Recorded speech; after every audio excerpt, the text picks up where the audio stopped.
네, 안녕하세요. 네, 오랜만이죠, 그죠? 계속 보았던 친구도 있고, 오랜만에 보는 친구도 있고 할 텐데, 뭐 다들 많이 지쳐 있을 거예요. 이제 목적지가 별로 안 남았어요. 뭐 한 3개월 남은 것으로 알고 있는데, 마지막 집중력을 좀 짜내기 바랍니다. 아시겠죠? 자, 일단, 이 행정법까지 끝나면 이제 3순환이 마무리되게 될 것이고요. 이제 4순환부터는 전쟁입니다. 저도 수험 생활할 때 한 3개월 남겨놓고는 거의 잠을 못 잤거든요. 그때 모든 걸 쏟아냈다고요. 왜 그러냐? 그때 집어넣는 거 무조건 시험장으로 바로 연결이 되기 때문에 그래요. 그래서 마지막에 집중력을 발휘하지 못하면 시험은 무조건 떨어져요. 1년 아무리 잘해봤자 소용없습니다. 마지막 싸움이에요, 수험생활. 그래서 저도 수험생활 할 때 빼지르기 느꼈던 게 그거예요. 시험에 가까운 시간대에 얼만큼 집어넣느냐가 중요하고, 거기서 결판이 나기 때문에 어쨌든 지금부터는 미쳐야 됩니다. 미치면 합격해요. 그리고 시험 합격하고 나서 미친 걸 빨리 풀어야 돼요. 안 풀으면 미친 사람 취급받으니까. 그런 건 조심을 하셔야 되고요. 자, 좋습니다. 7번 잠시 보실래요? 자, 우리가 이제 헌법에서 행정법으로 넘어왔습니다. 그죠? 하여튼 뭐 사례 푸실 때는 어차피 공법은 이전에 또 이제 주인공을 약간 바꿀 거예요. 헌법과 달리. 이제 행정법에서는 이제 행정청하고 이제 국민이 이렇게 싸우게 될 겁니다. 그죠? 제가 헌법할 때도 강조드렸습니다만 문제를 푸실 때에 위에 있는 설문을 먼저 읽지 마시고요. 밑에 물어보고 있는 지문이 있잖아요. 그걸 먼저 읽고 위쪽으로 올라가세요. 그래야 논점 파악하기가 좀 쉬워집니다. 시간도 좀 절약하게 될 것이고요. 자, 어쨌든 여러분들 뭐 헌법이든 행정법이든 구조는 똑같다고 제가 얘기했었어요. 헌법에서는 이 부분이 이제 국가 전체, 공권력 전체가 될 테니까 입법부든 사법부든 행정부든 다 들어간다는 그 차이밖에 없어요. 오케이? 네. 그 다음 이제 상대방이 누가 있죠? 국민이 있는 거고, 한 명이 더 나올 수 있겠죠. 헌법에도 한 명이 더 나오잖아요. 그럴 때 항상 이 친구의 원고 적격, 헌법에서는 뭐 자기 관련성 이렇게 묻게 되는 것이고요. 그래서 항상 이 세 명을 틀 속에서 항상 검토를 하셔야 돼요. 검토를 하셔야 되고, 어쨌든 뭐 종착역은 법치행정 때문에 마지막에 구제가 될 거라고요. 행정쟁송. 그래서 항상 고민하셔야 될 건 뭐냐면은 A 입장에서 봤을 때 다투러 갈 경우에는 항상 두 가지를 고려하면서 다투게 되는 거죠. 그죠? 그걸 항상 명심하셔야 돼요. 공법에서는. 그래서 1단계가 제가 항상 강조해 드릴 게 뭐예요? 소송 요건 문제. 여러분들 답안에서 가장 많은 실수를 저지르는 것 중에 하나가 공법 답안에서 출제자는 소송 요건만 물었는데 열심히 본안까지 쓰는 친구. 그 다음 또 그 반대로 쓰는 친구. 재미터 하면서 이번에 내가 드디어 아는 거 나왔다 이래가 다 섞어서 쓰는 친구들. 그럼 엄청난 시간 낭비일 뿐만 아니라 진짜 받아야 될 점수를 받지 못하게 되는 거니까요. 명심을 하셔야 돼요. 아시겠죠? 그래서 항상 소송 요건 논점인지, 그 다음 본안의 논점인지 이걸 반드시 명심을 하셔야 돼요. 우리 헌법에서야 본안에서는 기본권 침해 여부잖아요.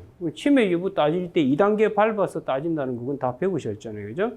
제한되는 기본권, 그 다음 제한의 한계를 벗어났는지 이렇게 따지는 거잖아요. 행정법도 똑같아요. 그리고 이 소송 요건 헌법 소원에서 몇 가지라고 배우셨죠? 8가지. 여기도 몇 가지? 8가지. 똑같아요. 대표적인 소송이 지소송일 테니까 거의 90몇 프로는 지소송이 시험에 나올 거라고요. 이 8가지가 나오고, 헌법에서는 68조 1항이 거의 주를 이루잖아요. 그러니까 똑같다는 걸 알 수 있다고 제가 계속 강조드리는 거예요. 그래서 8가지 요건. 그럼 이 소송 요건은요, 이거는 이 소송 파트는요, 쉽게 말해서 이건 알고리즘이에요. 알고리즘이기 때문에 이게 안 되면 그 다음 이거 되나? 이거 되나? 이렇게 탁탁 쪼개서 보는 습관을 가지셔야 돼요. 그래서 논점을 통째로 던졌을 때 이게 과연 소송 요건 8가지 중에서 이게 원고 적격의 논점인가? 아니네. 그럼 이게 소위 이게 논점일까? 그거네. 이렇게 찾아가는 거예요. 그래서 8가지 소송 요건을 알고리즘에 맞게끔 여러분이 찾아내는 습관을 가지셔야 됩니다. 그다음 본안은 이제 헌법하고 달라요. 헌법에서는 어떻게 했다고 아까 방금 말씀하신 것처럼 기본적으로 이제 제한되는 기본권, 그다음 기본권 제한의 한계를 벗어나는 거. 그 제한 한계 벗어난 날을 딴 말로 하면 법치주의에 반하는 거 이거예요. 그 법치 안에 이제 각종 헌법의 원리들이 다 들어가 있는 거니까요. 행정법도 똑같잖아요. 행정법을 지배하는 대원칙은 이제 법치주의를 하지 않고 뭐라고 그래요? 법치 행정 이렇게 바꾸는 거라고요. 그게 이제 뭐냐면 학문적인 아이덴티티라고 그래요. 그 학문의 나름의 기본적인 그 언어가 설정이 되어 있다고요. 그게 학자분들의 약속이라고, 약속. 그걸 따라주는 게 수험생의 기본 예의고요. 그럼 민법 공부할 때는 또 그 나름의 아이덴티티가 있는 거예요. 그거에 따라서 가는 거예요. 감이 오지, 까지. 그래서 이 행정법에서는 이제 본안은 위법 여부잖아요. 여기서 분명히 행정작용이 나올 거 아니에요. 행정작용이 나오면 이 행정작용의 위법 여부라고.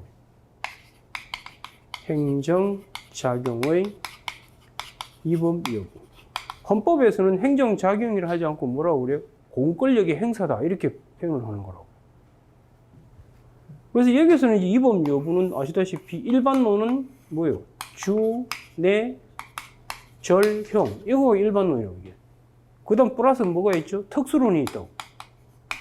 특수론. 헌법에도 똑같잖아요. 헌법에서 기본권 침해 여부할 때 일반론은 뭐예요? 과잉금지 원칙 위반이잖아요. 그 다음 분야별로 뭐가 존재해요? 특수론이 있잖아요. 최근에 모의고사 친구 중에 뭐 종교의 자유라면 과잉금지 원칙 위반은 당연히 따지는 거예요. 정교분리 원칙 위반도 있는지 따지고 그렇게 하는 거잖아요. 그럼 이 행정부터 똑같아요. 일반론은 준의 절연 갖고 따지는 거고요. 그 다음 특수론에 보면 분야별로 이상하게 위법성 판단하는 것들이 있다고요. 그 대표적인 뭐요? 부관 같은 경우. 부관의 가능성, 부관의 일반적 한계, 부관의 시간적 한계 이렇게 따지고 가는 거고. 안 그래요? 네, 특수 분야들이 있습니다. 그런 것들은 따로 이게 정리를 해놓으면 게임 끝난다니까요. 그렇게 따지면 되는 거예요. 그 다음에 이제 이 소송 부분은 확장을 하잖아요, 이걸. 확장. 확장을 해가지고 이 소송 부분에서는 이게 가장 핵심이고요. 그 다음 사이에 끼어 넣는 게 이제 가구제가 끼어 들어가는 거예요. 그 다음 심리 파트에서 여러 가지 이상한 장치들이 들어간다고. 이 장치 안에 보면 뭐가 있죠, 여러분들? 이 안에 유명한 것들이 소변경. 소변경, 이런 게 배우게 되고요. 그 다음 처분사유, 추가 변경, 이런 거. 처분사유, 추가 변경, 이런 걸 배우게 되는 것이고요. 관련 청구의 병합 같은 거, 이런 거. 그 다음에 이제 소송 참가, 이런 것들을 이제 배우게 되는 거고요. 그 다음에 이제 여러분들이 판결 파트에서는 뭐 오늘 문제에도 나왔지만 뭐 중요한 게 이제 사정 판결, 이런 것들. 일부 취소 판결, 일부 취소 판결. 이런 거 하고. 그 다음 또 하나 배우셔야 될 것이 판결에 따른 효력, 뭐 기판력, 형성력, 그 다음 뭐 기소력. 이게 다예요. 이 끝. 이 안에서 계속 뺑뺑이 돈다고요. 그래서 계속 강조하지만 공법 공부하실 때는 항상 뭐다? 이 절차법과 뭐가 분화가 안 돼 있기 때문에 실체법과 절차법이 분화가 안 돼 있다고요. 그 절차법이라는 게 제가 소송을 이야기하는 거고, 그 다음에 이제 실체는 뭐다? 위법 여부를 따지는 거라고. 헌법에서는 위헌 여부를 따지게 되는 것이고. 감이 와기까지? 그래서 그걸 항상 명심을 하셔야 돼요. 그래서 헌법과 행정법은 용어만 조금씩 바꿔놓은 거지, 그 기본 틀은 둘 다 공법이기 때문에 국가하고 누가 싸운다고? 국민이 싸우는 거고, 이걸 본안을 지배하는 대원칙은 뭐냐면, 대원칙은 헌법에서는 가인금지라고 이름을 부르고요, 주로. 행정법에서는 비례의 원칙이라고 이름을 주로 부르는 거야. 이게 대지배하는 원칙입니다. 이걸 딴 말로 뭐라고 그래요? 이걸 비교 형량이라고 부르는 거야.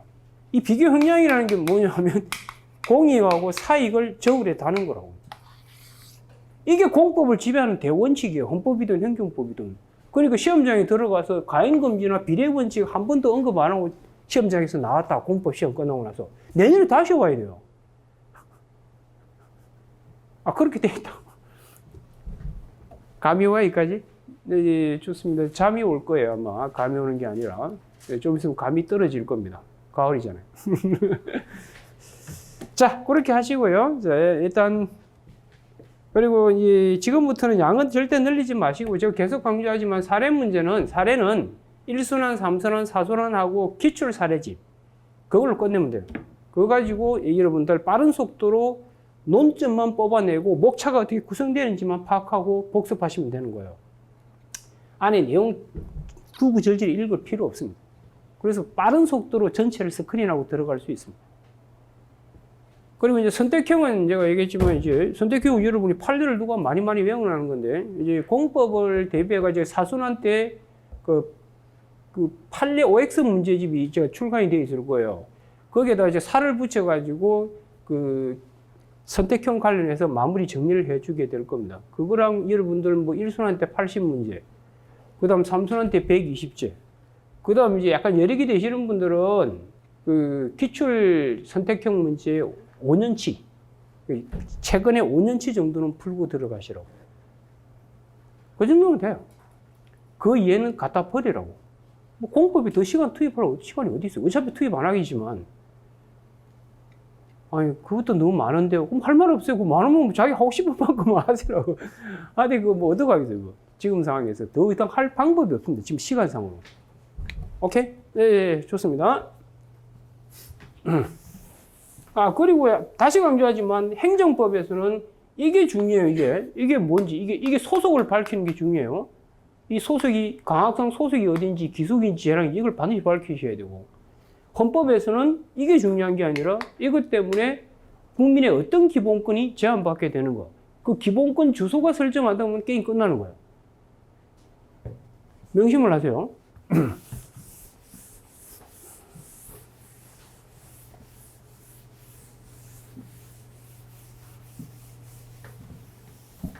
자, 그러면 제1회 모의고사부터 같이 보도록 할게요.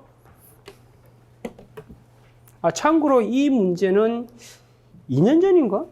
여러분들 그 법전형 모의고사에 쳤던 그 사례에서 사실관계를 발췌해가지고 약간 변형을 가해서 출제한 거예요. 이게 좀 괜찮아 보이는 거 가지고 좀 여러분이 좀 반드시 알아야 될 부분인 것 같아가지고 들고 온 거예요. 아, 물론 뭐 해설은 제 마음대로 해설을 다는 거고요. 마음대로 다는 건 아니고 어쨌든 자, 문제 골격을 같이 한번 보도록 할게요. 밑에 물어본 문제부터 한번 봅시다. 뭐라고 물어봤는지. 자, 이 사건 거부 처분. 이 사건 거부 처분은 그 하나, 둘, 세 번째 줄에 있죠. 이 사건 거부 처분. 신청에 대해서 거부한 거 하나 있고. 그 다음 또 하나 뭐가 나오죠? 이 신청을 했는데 안 받아준 게 하나 있죠.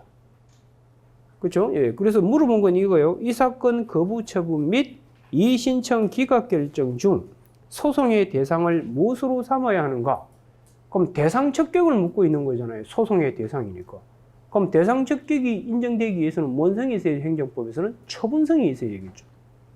그러니까 이 문제는 기본적으로 거부 처분, 이게 처분인지, 그 다음 이 신청에 대해서 기각 결정한 것이 처분인지 이걸 묻는 거라고요. 그럼 여러분들 이 신청은 조심해야 될 게 뭐예요? 이거 물어보려고 출제했어요, 사실은. 거부 처분을 하도 많이 연습을 하셨잖아요. 근데 여러분, 이 신청은 다 같은 이 신청이에요. 단순한 진정의 성격과 행정심판의 성격을 갖는 이 신청도 있죠. 그럼 행정심판의 성격을 갖는 이 신청이라면 그에 대한 결정은 뭔 성이 있어요? 당연히 처분성이 있잖아요. 그건 제길이니까. 그리고 제길에 고유한 위법이 있으면 소송으로 다툴 수 있게 되는 것이고. 문제는 행정심판의 성격이 아닌 오리지널 이의신청일 때 그에 대해서 이의신청한 것을 바꾼다든지 이렇게 되면 그건 처분성이 당연히 있는 건데 안 받아줬을 때는 뭔 성이 없죠, 원래? 처분성이 없는 건데 이례적으로 처분성이 있는 경우도 있죠. 거기에 해당하는가를 따져보는 겁니다. 감이 와요. 예, 좋습니다. 그럼 이건 지금 행정기본법이 만들어지기 전하고요. 행정기본법이 만들어지고 난 이후에 이 답은 사실 달라질 수가 있습니다. 근데 지금 과거는 신경 쓸 필요가 없죠. 지금 우리는 뭐가 만들어져 있어요? 행정기본법이 만들어져 있기 때문에 그 행정기본법을 활용하셔서 이 답안을 쓰셔야 되는 겁니다. 그럼 일단 뭘 묻는지는 아시겠죠? 지금 논점 중에서 뭐가 논점이에요? 지금 대상 적격을 묻는 거예요. 그럼 대상 적격은 무슨 성이 있어야 된다고? 처분성이 있어야 되니까. 그걸 일단 묻는다는 게 파악이 안 되면 답을 쓸 수가 없는 거예요. 자, 그럼 한번 봅시다. 문제 구조를 한번 보도록 할게요. 이 갑이 있죠. 그러니까 그림을 그려놓고 들어가시라고. 갑이 있고 주택사업계획 승인 신청을 한 겁니다.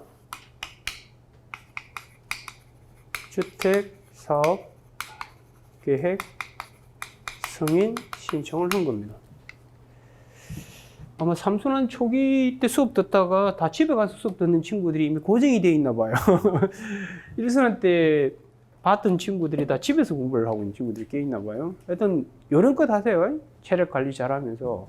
근데 제가 계속 강조드리고 싶습니다만 이 수험 생활은 마지막 3개월이 결판이 나는 겁니다. 거기서 결판이 나요. 저는 여러분이 지금 하나만 하지만 저는 그때 고시 3개를 준비했다고 그랬잖아요. 3개 준비해서 그냥 시험장이 계속 이어서 보름 동안 계속 시험만 치다니까.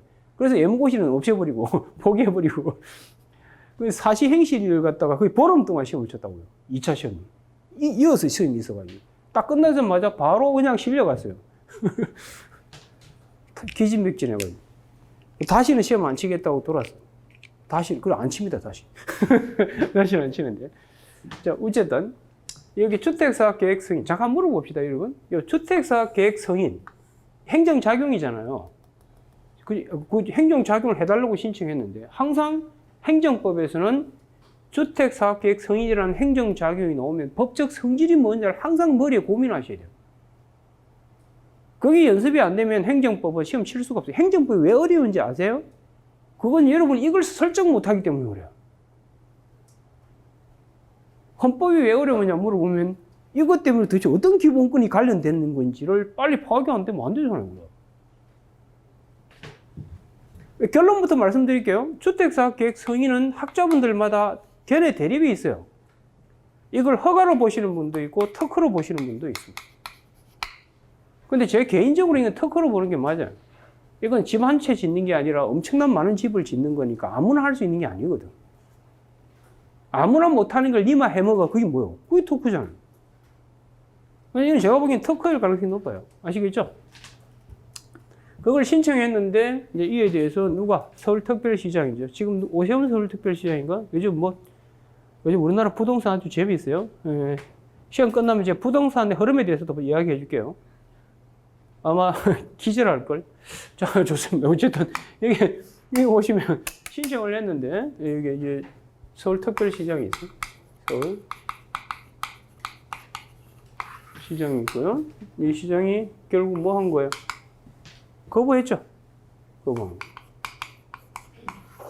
여기 하나 있어요. 그죠? 거부하면서 여기 이상한 걸 알려줬어요. 쭉 알려줬어요. 뭘 알려주냐면 뭐 이게 불만이 있으면 뭐 하라고? 이신청하고 뭐 이렇게 쭉 알려줬어요. 그랬더니 이 친구는 이제 그다음 말을 잘 보셔야 돼요. 설문에 보시면 이제 갑은 이 거부 처분에 대해서 무슨 목적으로 했는지 잘 보여요. 힌트를 준 겁니다. 이게 다시 주택사업계획 승인을 해달라고 신청의 의미로 이신청한 게 아니고, 이제 무슨 말이지? 그럴 때는 이거 새로운 신청이니까 이에 대해서 이신청 안 받아주면 뭔 성이 있어요? 처분성이 있을 수 있거든. 그런데 이게 뭐라 해놨어요? 갑은 이 중간쯤 보세요. 갑은 이 사건 거부 처분에 취소를 목적으로 이신청을 한 거라고. 뭔 목적으로 한 게 아니라 다시 신청하는 의도로 한 게 아니라고요. 그게 중요한 포인트예요. 그래서 이 부분은 이 거부에 대해서 신청의 의미로 한 게 아니고, 다시 신청의 의미로 한 게 아니고, 이 신청의 의미가 아닌 이 신청을 한 거라고. 이해가 돼요? 이 신청하니까 다시 이에 대해서 뭐 한 거죠? 이 신청을 안 받아주잖아요.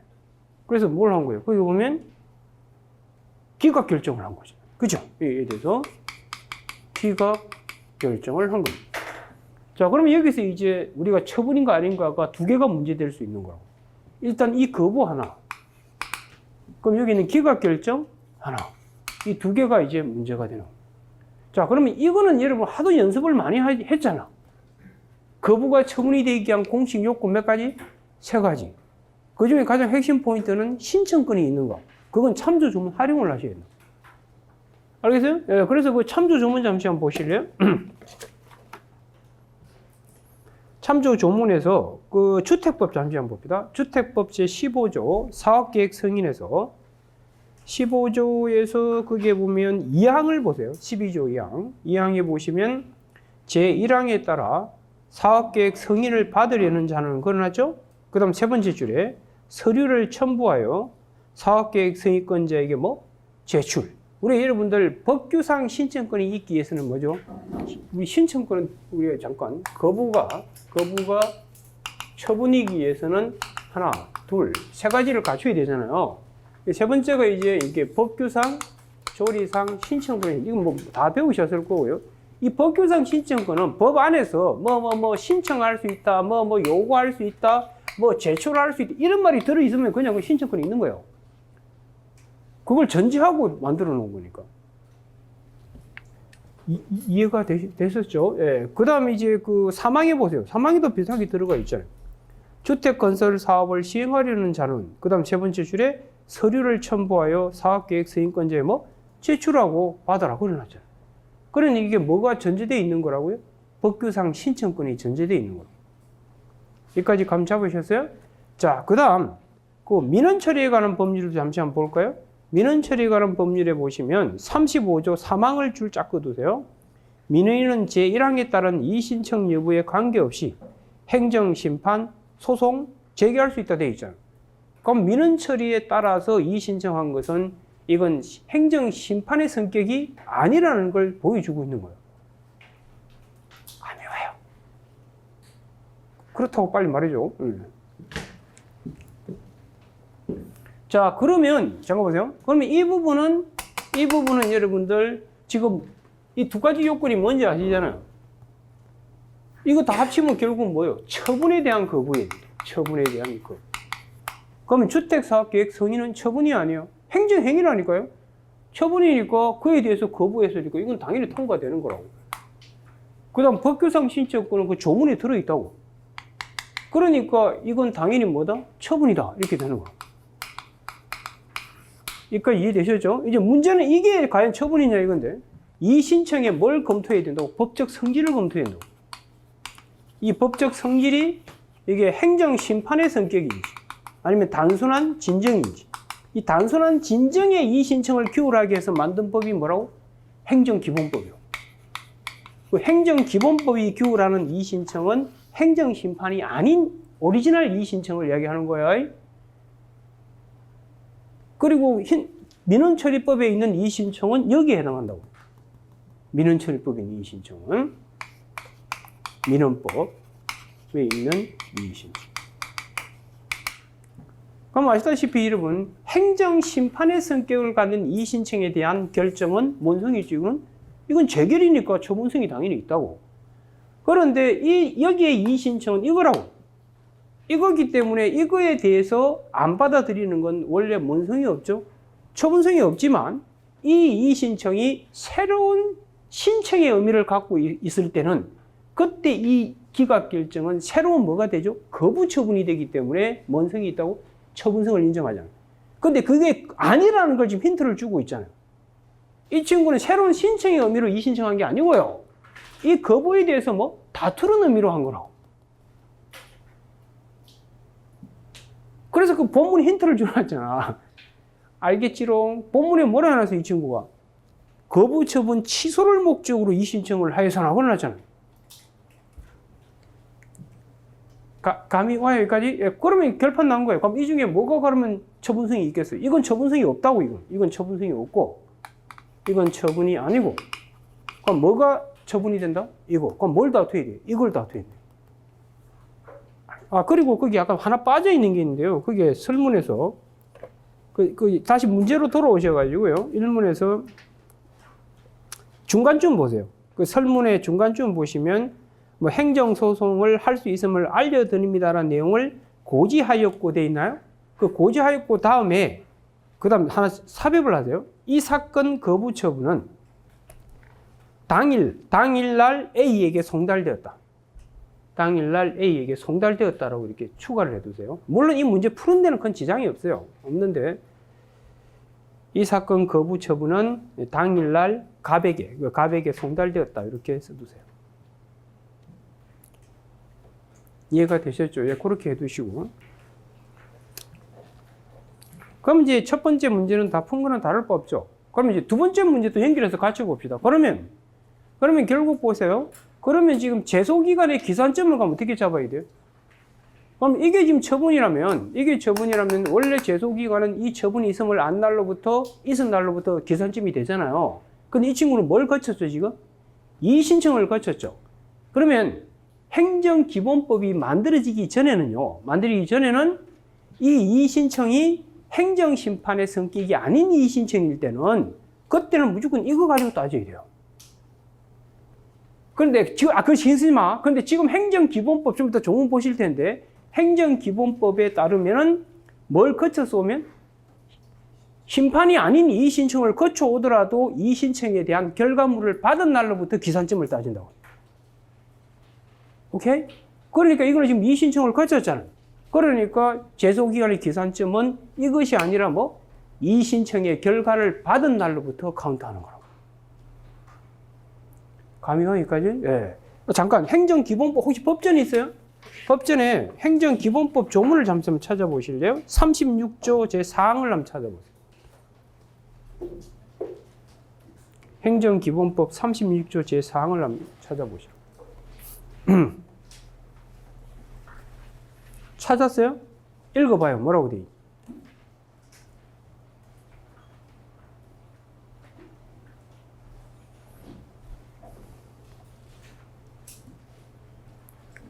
그리고 행정기본법이 규율하는 그 이의신청은 무슨 이의신청이라고? 오리지널 이의신청이에요. 행정심판의 성격이 없는 오리지널 이의신청을 이야기하는 거예요. 알겠어요? 그걸 제가 이제 물어보려고 출제한 거예요. 감 잡았나요? 그래요.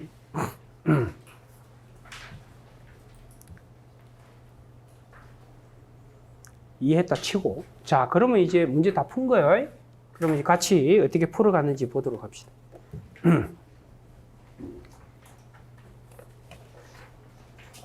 잠깐, 아마 헌법보다 행정법이 더 어려울걸요, 여러분들? 물론 다 어렵지. 아니면 근데 행정법이 훨씬 어려워요. 그래서 지금 계속 학원에 제가 요구하고 있는 게 수업 시간을 좀 늘리달라는 거예요, 행정법. 헌법은 줄이고. 헌법은 1회 정도만 하면 돼요. 행정법 한 10회 정도 하고 이렇게 하면 되지. 헌법은 딱 그만 하면 되지. 뭘 더 해. 자, 봅시다. 자, 그러면 첫 번째 문제부터 같이 한번 볼게요. 자, 논점 정리한 거 한번 봅시다. 자, 취소 소송은 처분 등을 지금 대상 적격을 물었기 때문에 이렇게 써달라는 거라고요. 뭘 묻는지 빨리 논점이 파악이 돼야 돼요. 그래서 논점이 파악되고 나서 그걸 규범 단계 구조에 맞춰서 논리 정연하게 배치를 해야 된다고. 그럼 논점 이제 어떻게 보세요? 취소 소송은 처분 등을 대상으로 하는 바 주택건설사업계획 성의 신청에 대한 거부와 이 신청의 기각 결정이 소송의 대상이 되는 처분 등에 해당하는 거. 이게 논점이라는 거예요.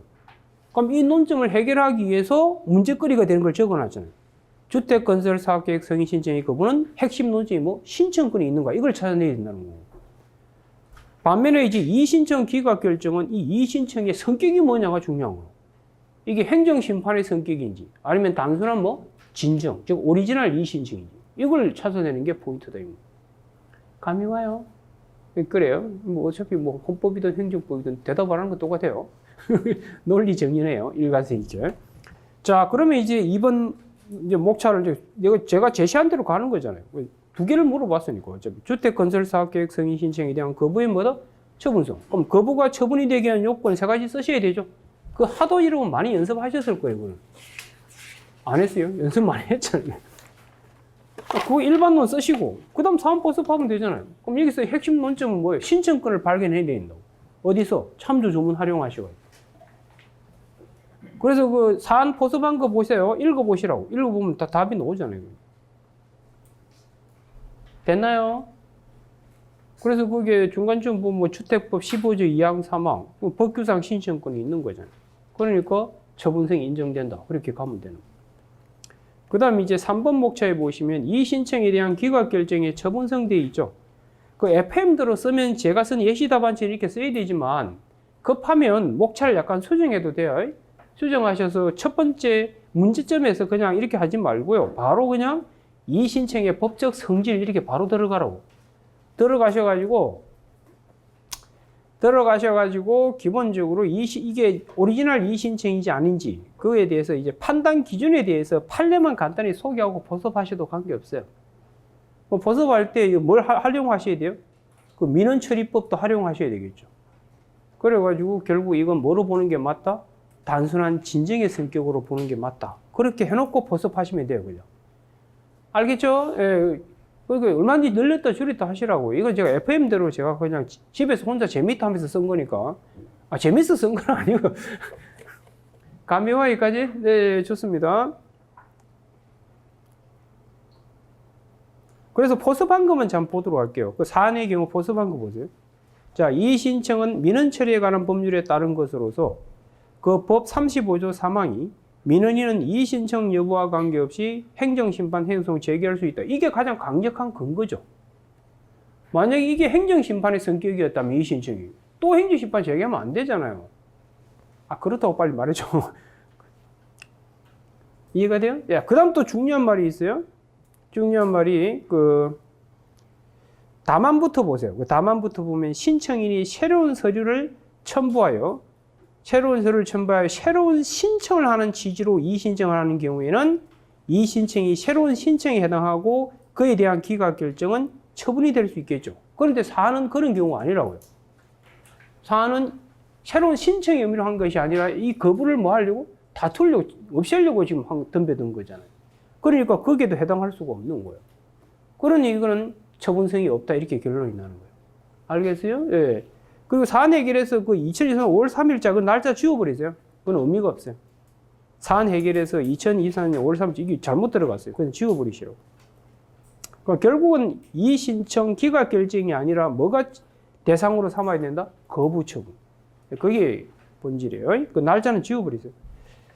알겠죠? 여기까지. 예, 그렇게 처리하시면 됩니다. 감 잡으셨어요? 여기까지? 네. 예, 그래서 그게 핵심 포인트입니다. 자, 그 다음에 이제 오른쪽에 오셔가지고 이것도 같이 이제 쉽게 풀리는 거죠. 자, 볼게요. 논점 정리 봅시다. 그럼 제소기간의 기산점을 뭘로 잡아야 되느냐는 거지. 거부 처분을 기산점으로 삼아야 되는지, 이의신청의 결과물을 기점으로 삼아야 되는지, 이게 문제라고. 그래서 그 논점 정리 한번 보세요. 주택 건설 사업 계획 승인 거부 처분 취소송 제기 시 제소기간의 기산점을 거부 처분으로 봐야 될지, 아니면 이의신청에 대한 뭐다? 기각 결정. 그걸 기점으로 해야 되는지, 이게 문제라고. 자, 그렇다면 이제 먼저 항상 제가 답안 쓸 때 어떻게 쓰라고요? 일반론에서 특수론으로 들어가라고 그랬죠. 그럼 뭐부터 써야 돼요? 취소소송의 제소기간 일반론을 간단히 써주라고요. 써주고, 그 다음 별도 목차로서 세 번째, 이의신청을 거쳤을 때는 그러면 제소기간이 어떻게 처리해야 되는지, 그걸 별도 목차로 잡는 거라고. 자, 거기를 꼼꼼히 읽어봅시다. 어떻게 하는지. 자, 이의신청이 행정심판의 성격을 가지는 경우라면 행정심판을 거친 경우에 특례가 적용되죠. 우리 행정심판을 거쳐서 오면 행정심판 제기해서 정본 송달 받은 날로부터 카운트 하잖아요. 그렇다고 빨리 말해줘. 그런데 그러면 이 이의신청이 만약에 행정심판의 성격을 갖는 이의신청이라면 당연히 그 공식에 따라서 제기해서 정본 송달 받은 날로부터 카운트 할 거라고. 무슨 말인지 이해되죠? 그러나 보세요. 그러나 이의신청이 진정의 성격을, 오리지널 이의신청이죠. 가지는 경우에는 행정소송법상의 심판을 거친 경우에 특례가 적용 안 된다고요. 그게 맞다고 원래. 그런데 과거 보세요. 판례는 당초 처분을 기준으로 제소기간을 판단했다고요. 왜? 행정심판이 아닌 이의신청일 때는. 그런데 지금은 뭐가 들어왔죠? 행정기본법이 들어왔다고. 그래서 행정기본법은 이게 이의신청이 심판의 성격이든 아니든 관계없이 무조건 이의신청을 거치게 되면은 이의신청 결과물 받은 날이 기산점이 되는 거라고. 그래서 그 다음부터 보세요.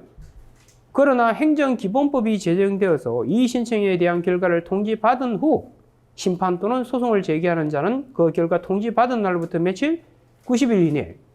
그렇게 하도록 되어 있잖아요. 그래서 적부터 줄 잡고 두세요. 이의신청이 행정심판 재결로서의 성질이 인정되는지 관계없이 이렇게 적용한다고요. 감이 화지에 여기까지 심판의 성격이 있든 없든 관계없이 무조건 이의신청을 거치면 이때는 기산점이 이제 어떻게 된다고요? 이의신청 결과물 받은 날이 기산점이 돼서 그날부터 며칠? 90일 이렇게 카운트 들어가는 거예요. 감이 와요. 그렇게 해서 마무리 지으면 돼요. 그럼 기산점은 언제야? 아까 이의신청 결과 통지받은 날이 언제야? 2023년 6월 1일이잖아요. 그날로부터 며칠? 90일. 이렇게 게임 끝나는 거야.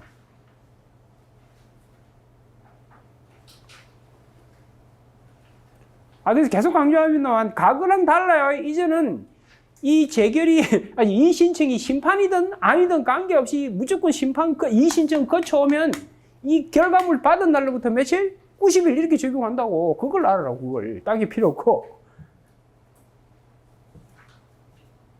제가 왜 이 문제를 출제했는지 아시겠어요? 네, 그래요. 그건 알 필요 없고. 이거는 알아야 되는 거니까. 됐어. 자, 그 다음 이제 두 번째 문제로 넘어갑시다.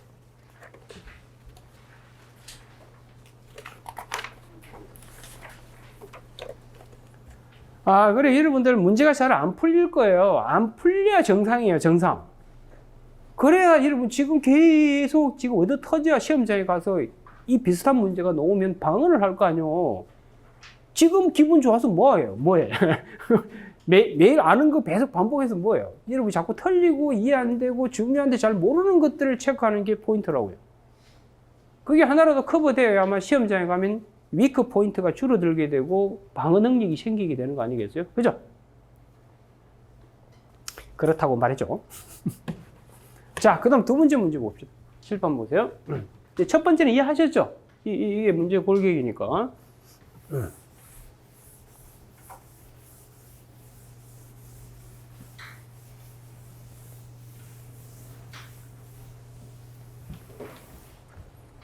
자, 이제 두 번째 문제인데요. 이 두 번째 문제는 사실 출제할 수 있는 논점이 엄청 많은 문제 중에 하나예요. 근데 그 중에 뭐 나머지는 다 생략해버리고 제가 문제를 만든 건데. 자, 7번 잠시 봅시다.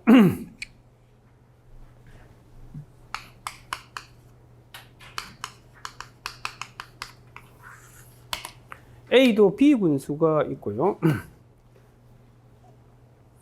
먼저 참조 조문부터 먼저 한번 볼게요. 그 참조 조문에 보시면 그 폐기물 처리 시설 설치 촉진 및 주변 지역 등의 지원 등에 관한 법률이 들어있을 거예요. 그죠? 거기에 구조에 보시면 체크하실래요? 폐기물 처리 시설의 입지 선정이라고 되어 있잖아요. 입지, 어디에다 폐기물 처리 시설을 만들지. 그 들어서는 곳에 살고 있는 주민들은 돌겠지. 이 폐기물 처리장 들어오면 아주 좋아요. 향긋한 냄새가 나니까 아주 좋은 건데. 자, 어쨌든. 거기에 보면 사망을 보실래요? 사망에 보면 폐기물 처리 시설 설치 기간. 여기서는 누구냐면 비군수가 되는 거예요, 지금.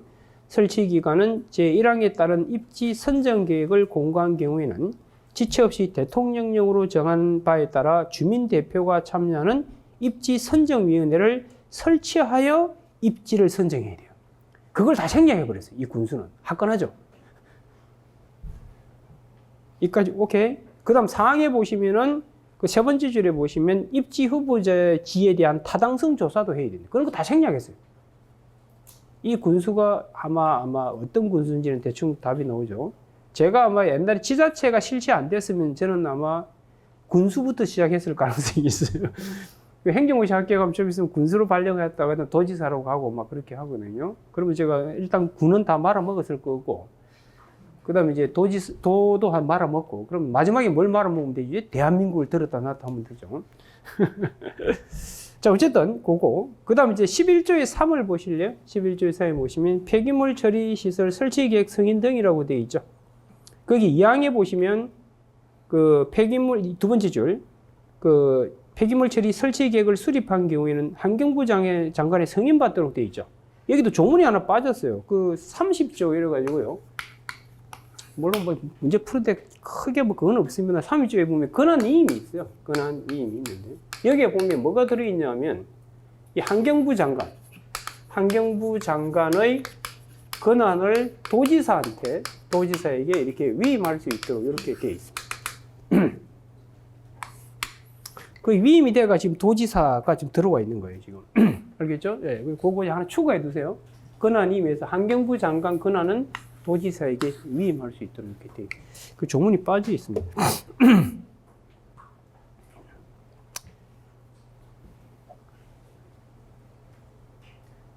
자, 어쨌든 이 B군수가 뭘 한 거냐면은 결국 마지막에 그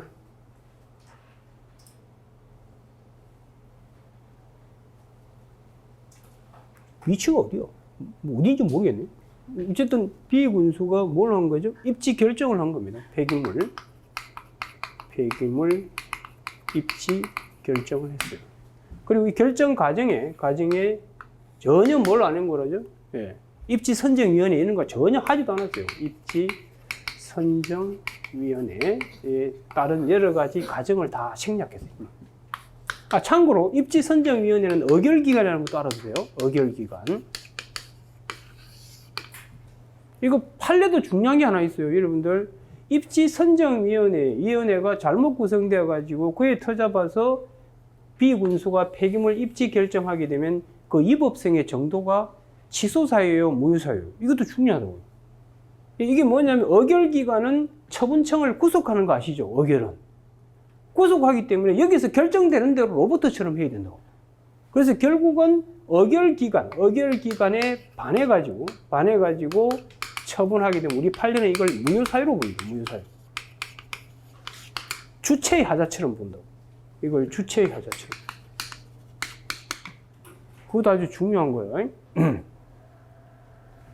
그래서 이게 지금 무효확인 소송으로 간 거예요. 제가 이 문제를 이렇게 만든 건데. 그 별도로 물어보면 결국 폐기물 입지 결정의 입법성의 정도를 검토하라고도 할 수 있는 거고요. 얼마든지 다른 문제가 낼 수 있어요.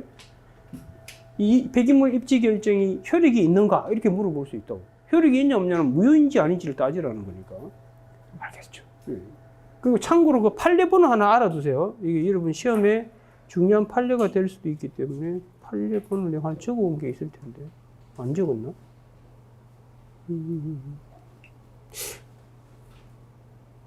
판례 번호를 안 적어 왔나 보네. 이런?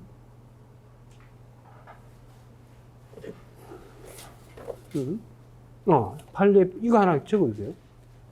오늘 찾아보세요. 이거 중요한 판례요. 2006도, 그 다음에 이제 20150 판례. 이건 선택형 사례 문제로도 넣을 수 있고 그래요. 2006도 20150 판례. 요즘 판례 검색이 돼요. 요즘 나라가 망했잖아, 지금. 망해가지고, 검색이 되는지 모르겠네. 어쨌든. 지금 뭐 하고 있는지 궁금 안 해요, 국가가.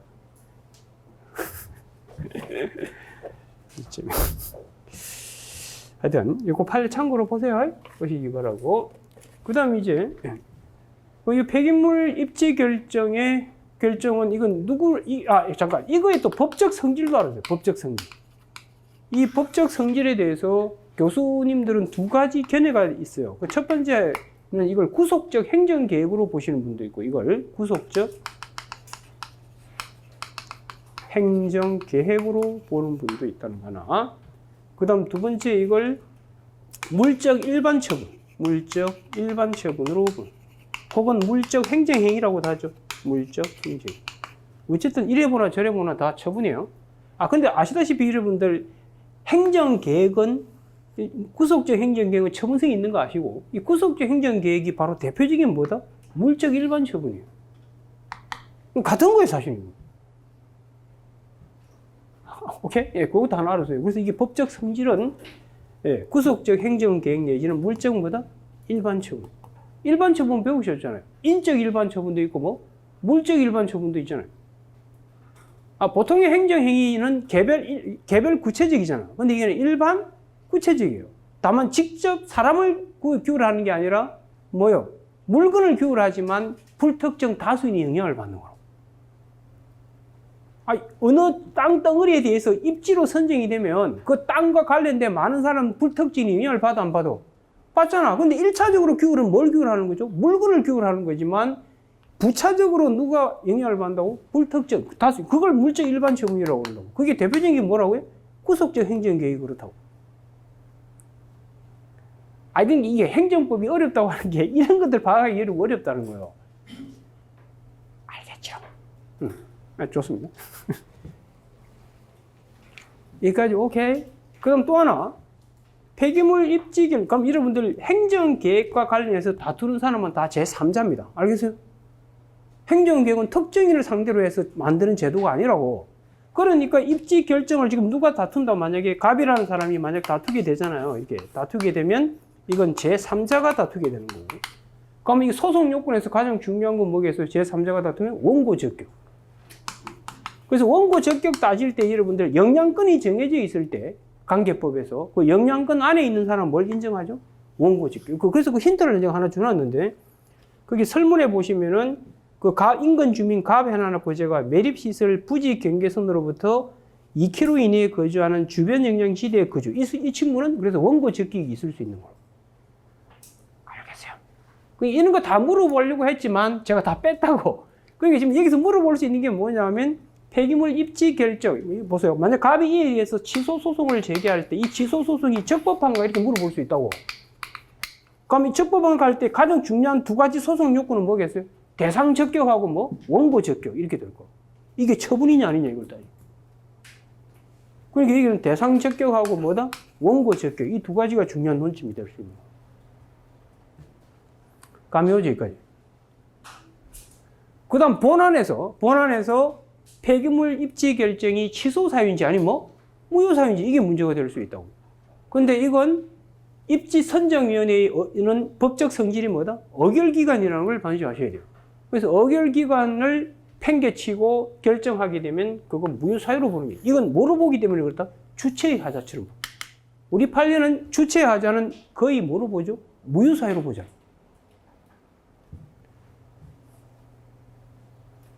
그럼 여기에 지금 제가 만들 수 있는 문제가 엄청 많다고. 엄청 많은데 여러분이 집에 갈까봐 그걸 뺀 거예요. 사실은 빼고 이렇게 처리를 한 거예요.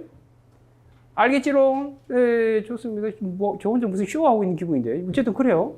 그런 것들 덩달아서 같이 알아두라, 이 말이에요. 그래서 여기에서 소송 요건을 물으면 대상 적격과 뭐다? 원고 적격이 중요 포인트가 되게 될 거고. 본안에서는 이 폐기물 입지 결정이 무효 사유가 되는지 안 되는지가 중요한 포인트가 될 수 있다. 그리고 또 별도로 물어볼 수 있는 것도 입지 선정위원회의 법적 성질을 검토해보라 할 수도 있습니다. 무슨 기관이라는? 의결기관이라는 것도 알아두시고. 됐나, 여기까지? 네, 그게 이제 기초공사고, 기초공사가 아니라 이 문제를 푸는 데는 이게 크게 중요한 건 아니에요. 아닌데, 어쨌든 제가 별도로 물어보면 이렇게 물어볼 수 있다는 걸 알아두시라고. 됐나, 여기까지? 자, 그럼 딴 거는 다 지웁니다, 이제. 지우고, 이제 이 문제의 골격을, 문제 물어본 거 한번 읽어봐요. 뭐라고 해놨는지. 이걸 지울게요, 이제.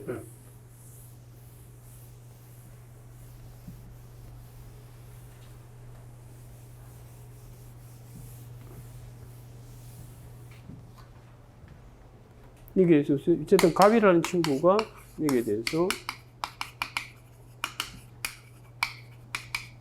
제기한 겁니다. 그럼 첫 번째 물어본 게 뭐예요?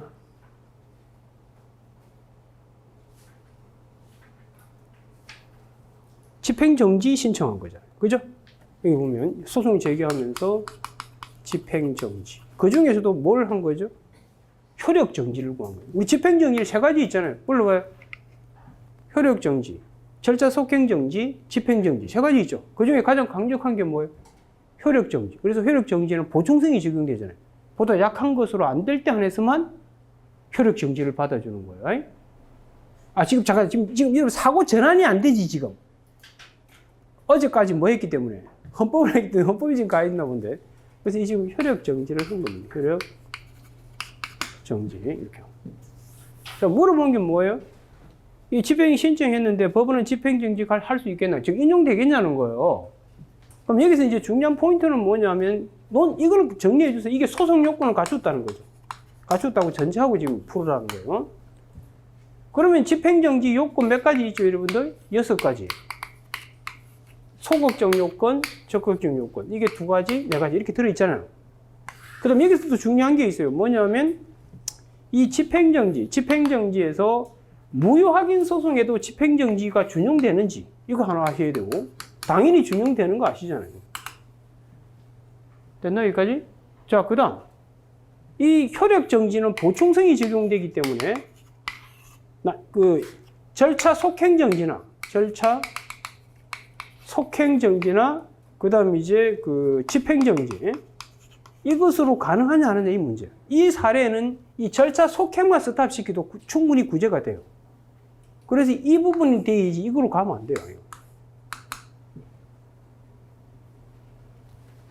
네, 좋습니다.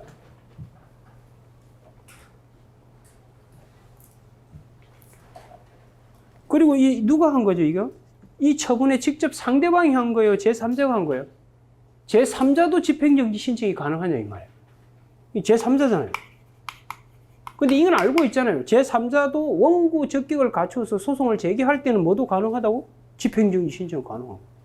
그래서 여기서 핵심 논점은 뭐냐면 제3자가 되는지 하나, 무효확인 소송에도 준용되는지 하나, 그 다음에 이제 효력정지 보충성 때문에 이게 가능하냐, 이 말이에요. 이건 이걸로 가야 돼요. 그게 이제 설문에 힌트가 주어져 있습니다. 그러면 여기까지 자 봅시다. 그래서 위로 올라오시면은 그게 설문에서 중간쯤 보실래요? B 군수는 A 도지사에게 위조된 서류를 포함하여 할 짓은 다 했어요. 보면. 그 설치 계획 승인을 요청한 상태다 돼 있죠. 그럼 일단 기본적으로 입지 선정해가지고 기본적인 그 설치 계획을 수립해가지고 뭐까지 받아야만 폐기물 처리해요? 실시 계획 승인까지 받아야 된다고. 그럼 승인까지 받아야 폐기물이 들어선다고요. 그러면 주민들이 보호받고 싶으면 뭐만 막으면 되죠? 승인만 막으면 그 다음 진행되는 절차에 단계를 밟아가잖아요. 단계를 밟아가는데 지금 마지막 단계가 뭐예요? 여기 이 A도에 있는 도지사가 승인을 하게 되면 비로소 폐기물이 들어선다고 이렇게. 그러니까 그 다음 진행되는 단계에 뭐만 스탑시켜버리면? 승인만 스탑시켜버리면 폐기물이 안 들어서니까 주민들은 보호받는다고. 안 그래요? 그렇다고 말이죠. 그래서 이 단계를 밟아서 진행돼요. 먼저 이 군수가 기본적인 폐기물 처리에 대한 계획을 이렇게 과정을 밟아서 계획을 수립해가지고 신청해서 도지사에 뭘 받으면, 승인을 받으면 이제 뭐가 들어서는 거죠? 폐기물이 들어서는 거라고. 그래서 그 다음 절차 속행을 뭐 하면 된다고? 정지하면 돼요. 네, 그것만 써 내려가면 돼요. 알겠어요? 네, 봅시다. 자, 그래서 설문 1부터 풀어보도록 할게요. 자, 논점 정의부터 한번 볼게요. 자, 일단 논점이 뭔지 보세요. 첫 번째, 제3자의 행정에서 제3자도 할 수 있는지 집행정지. 그게 하나 논점이고. 그 다음, 무효인 처분에도 집행정지가 되는지. 그게 하나 논점이고. 그 다음, 집행정지 요건은 당연히 갖춰야 되니까. 그게 또 하나 논점이 되고. 어떤 종류의 결정. 그게 바로 세 가지가 있다고요. 효력정지, 절차 속행정지, 그 다음 집행정지. 그 중에 뭘로 가야 되냐, 이 말이에요. 이런 많은 논점이 숨어 있을 거라고 상상을 못 했지. 예, 좋습니다. 근데 여러분을 골탕 먹이는 재미로 문제를 출제하는 거예요. 그래서 여러분이 잘 모르게 됐을 때마다 카타르시스를 느끼면서 이제 문제를 만드는데, 복을 나기 싫으면 빨리 붙으면 이 복을 안 나게 되니까. 자, 그러면 이제 일반론부터 써 내려가는 거예요. 두 번째 목차에서 집행정지 일반론 쓴 거예요. 거의 쓰고, 그 다음 집행정지 내용에 세 가지가 있다는 거. 효력정지, 절차 속행정지, 집행정지. 그 세 가지 있다는 거 언급하시고. 그 다음 이제 넘겨보시면, 논점 하나씩 이제 점검에 들어가는 겁니다. 그리고 세 번째가 제3자의 집행정지 신청 가능하다는 거예요. 우리 판례도 인정하는 거고. 하여튼, 자기가 원고가 돼 소송 제기했다면, 소송하면서 뭐가 가능하다? 집행정지 신청이 가능하다. 그 다음, 무효인 경우에는 준용할 수 있도록 조문에 행정소송법에 나와 있어요. 그 38조 1항을 참고하시면 되고요. 준용할 수 있도록 되어 있다고. 그 다음 집행정지 요건 6가지 쓰고 포섭하시면 돼요. 오케이? 근데 사안 해결한 거 보세요. 사안 해결한 거에서 세 번째부터 줄 잡고 보실래요? 자, B 군수가 A 도지사에게 농어촌 폐기물 종합처리시설 설치계획 승인을 요청한 상태이므로 입지 선정 결정의 효력을 정지보다는 농어촌 폐기물 계획 승인 처분 후속 절차를 스탑시키면 된다는 거예요. 그렇기 때문에 효력 정지까지 갈 필요는 없다. 이렇게 되는 거예요. 여기까지 감 잡으셨어요? 네, 그렇게 처리하시면 되고요. 그 다음 두 번째 문제 보도록 할게요. 두 번째는 이제 사정 판결을 물어본 겁니다. 자, 보세요. 입지 결정에 대한 무효 확인 심리 과정에서 이게 이 법이 밝혀졌어요. 밝혀졌는데도 불구하고 수소법원은 핑계대면서 기각할 수 있겠냐. 이 법인데도 기각으로 가는 걸 뭐라고 그러죠? 그걸 사정판결이라고 그러잖아요. 자, 근데 문제는 사정판결은 우리 행정소송법에 어디에 규정을 두고 있죠? 취소소송에 규정을 두고 있고 그걸 무효확인소송에 준용하는 규정이 없어요. 오케이? 아까 집행정지는 준용 규정이 있다고요. 어디에도 준용할 수 있도록 무효확인소송에도. 근데 없기 때문에 문제고요. 그 다음 설문에 보시면은 그 군수 쪽에서 이 사정판결 해달라고 요구한 적이 없어요. 주장을 한 적이 없는데도 할 수 있냐. 그게 뭐예요? 직권에 의한 사정판결이 되는지. 그걸 고려하셔야 되고요. 그 다음 무효확인 소송에 사정판결이 준용될 수 있겠는지, 적용되는지. 그게 이제 핵심 논점이 될 수 있는 거예요. 그리고 사정판결이 되기 위한 요건은 당연히 갖춰야 되는 것이고. 알겠어요? 그게 이제 적어 내려가는 게 포인트입니다. 자, 한번 봅시다. 뭐 크게 어려운 내용은 없고요. 그게 대표적인 여기서의 논점은 사정판결이 되기 위해서는 요건을 갖춰야 되고, 요건 두 가지 있잖아요. 그거 조문 뺏기면 된다고요. 그 다음 이제 직권에 의한 사정판결 가능성, 그 다음 무효인데도 사정판결이 되는지. 그걸 써내려가는 게 포인트예요. 자, 그래서 보면 논점 정리 볼게요. 비군수의 입지 결정이 위법함에도 불구하고 공익을 이유로 기각하려고 하는 바. 이게 뭐의 문제라는 걸 밝혀야 돼요? 사정판결이 문제다. 그걸 밝힌 다음에 그럼 세부적인 논점은 일단 사정판결 하려면 사정판결의 요건은 당연히 갖춰야 되는 거고, 그 다음 이제 해달라고 한 적도 없는데 법원이 직권으로 사정판결할 수 있는지, 그 다음 이제 우리 행정소송법에 보면 취소소송에만 지금 뭐가 규정되어 있다고요? 사정판결이 규정되어 있는데 이걸 무효확인 소송에 과연 적용할 수 있는지, 이게 이제 논점거리가 되는 거예요. 그래서 사정판결이 뭔지 일반론 간단히 쓰시고 요건 두 가지 쓰시고요. 오케이. 자, 그 다음 네 번째가 직권에 의한 사정판결 되는지, 우리 판례는 된다고 보죠. 저는 이제 안 된다고 검토한 거지만 판례 따라 된다고 검토해도 돼요. 자, 그 다음 이제 무효확인 소송에서 사정판결이 가능한지 이에 대해서도 논란이 있죠. 논란이 있는데 저는 이건 판례 입장이 맞는 것 같아서 판례처럼 보습을 한 겁니다. 자, 그렇게 해서 결론 맺으면 돼요. 됐나요? 그럼 결론에서 보습하는 거 알아서 하세요. 알아서 하셔가지고 메롱 깎고 메롱 하면 돼. 됐지? 아니, 그러니까 문제가 뭐 그렇게, 문제가 그렇게 쉬운 문제는 아니고요. 이게 여러분들이 문제를 그냥 단순하게 풀면 안 돼요. 안에 숨어 있는 게 많이 있는 것이고, 골격을 빨리빨리 잡으셔서 내려가셔야 됩니다. 계속 강조드립니다만, 헌법보다 행정법이 훨씬 어렵다는 거예요.